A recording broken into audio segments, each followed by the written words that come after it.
Jim Whitehurst, why is the open organization better than the alternative, and what's the alternative?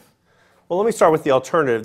The alternative is the traditional hierarchical structure that we're all used to. It was developed in the late 1800s to try to control uneducated people doing rote tasks on an assembly line. I think we all know that hierarchy and innovation don't often happen in the same sentence. The open organization is about how you build an organization where innovation comes first. And it's better because if constructed appropriately, you can get much better innovation and creativity out of your workforce. Everybody's talking about crowdsourcing now, whether it be financing a movie or your latest entrepreneurial venture.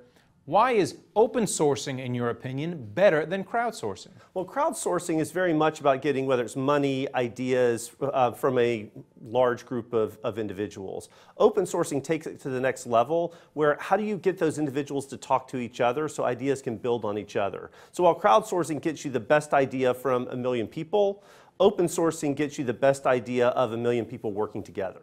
All right, and I'm going to ask you for an example, and that should be easy for you because you use open sourcing at Red Hat, where you're the CEO. Well, certainly a great example is the Linux operating system. It started off as a volunteer effort. There are now hundreds of thousands of people who've contributed to that, and it now runs everything from the New York Stock Exchange to most bank trading platforms to nuclear submarines. You really can build the highest quality, most secure software when you have millions of eyes working together. And how do you motivate employees under an open organization? Does it have to be one of those passion-oriented organizations, something with regard to social media or the environment? Because not every organization is like that. That's an important role for the leader. You're right, there's some organizations where the mission is so clear that people naturally gravitate to it. But every company exists for a reason beyond profits, right? They're providing value to a constituent group. And tying people's work and what they're doing, creating meaning in that and how that fits into a greater cause is something that any executive in any industry can do and needs to do if you want to attract millennials or even get the best out of your current workforce. Well, you mentioned profits, so let's end there. In your appendix, you save it to the end of your book, you talk about how Red Hat makes billions of dollars in profits even though its software is free. So why don't you talk about that?